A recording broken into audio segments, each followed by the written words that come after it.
At 5? Okay, she stopped.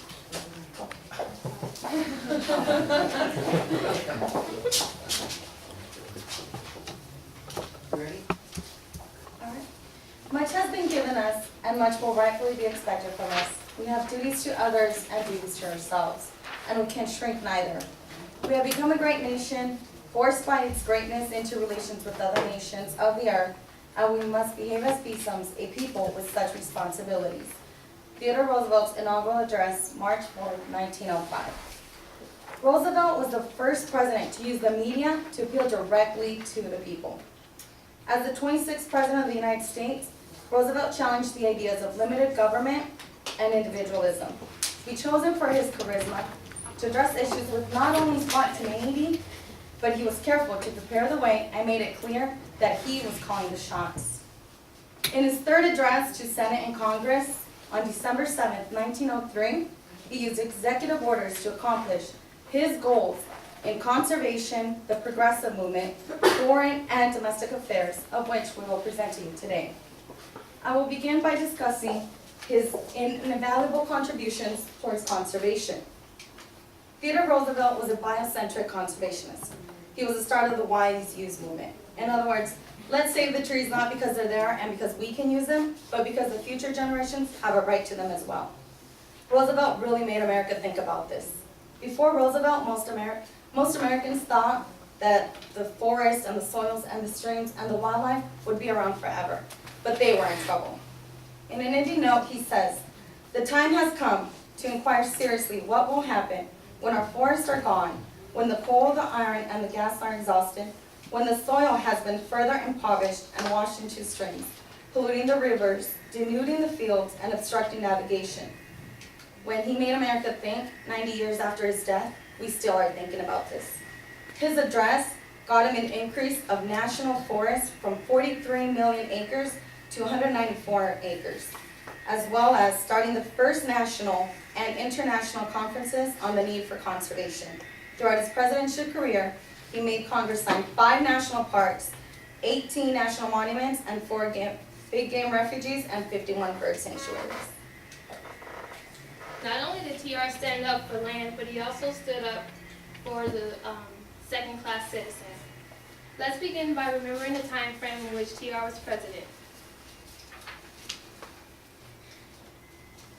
During TR's childhood, slavery was still legal until January of 1865, when the 13th Amendment was passed.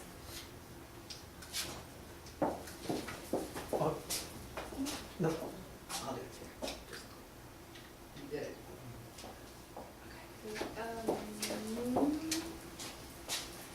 Also during TR's time, women were inferior to men, and many considered college education and higher paying professions as inappropriate roles for women.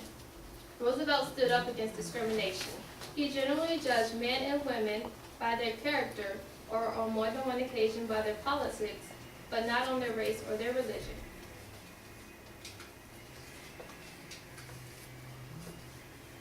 During TR's time, many referred to him as a Negrophile.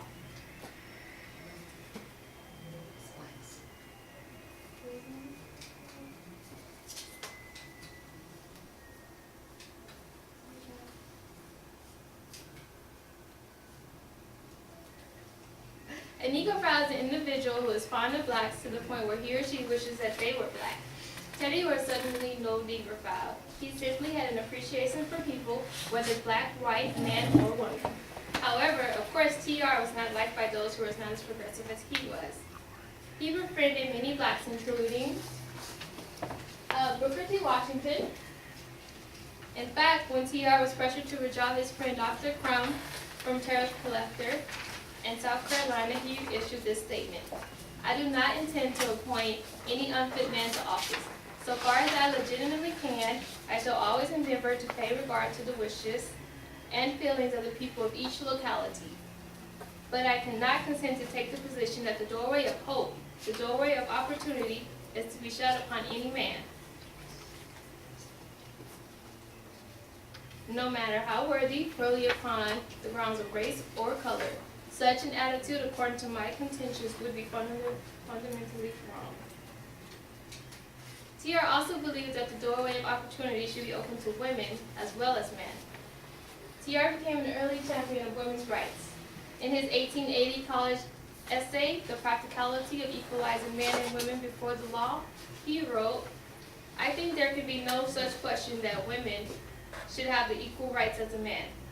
A son should have no more right to inheritance than a daughter should have. Property is but little more likely to be mismanaged in the hands of a woman than in the hands of a man. Especially as regards to the law respecting marriage, there should be the most absolute equality preserved between the two sexes." As New York State selector, TR worked toward the advancement of women's suffrage.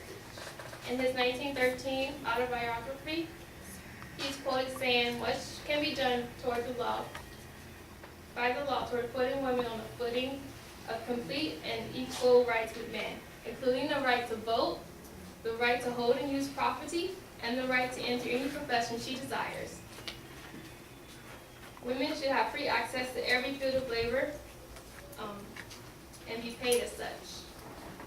During Roosevelt's time, he was known as a crusader against corruption and an advocate for the little guy and even the little woman. He was despised by corrupt politicians but loved by almost everyone else, and therefore our inspiration regarding TR is based on his people skills and his devotion to the lower class.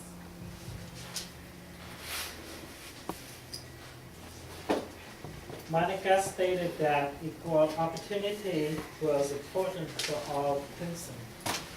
President Roosevelt took the same approach toward the business affair. He was an enforcer, a strong antitrust administration.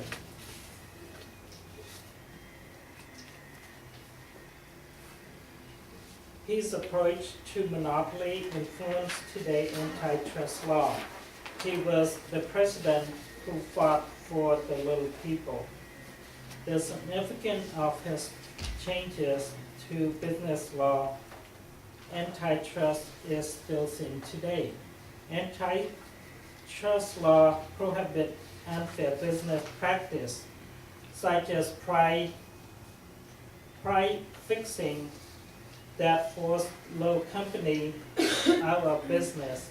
President Roosevelt realized that corporation was making it difficult for others to compete with them. These companies were charging unnaturally high prices for goods and service, thereby restricting many small companies from the competition. To combat these unfair practices, he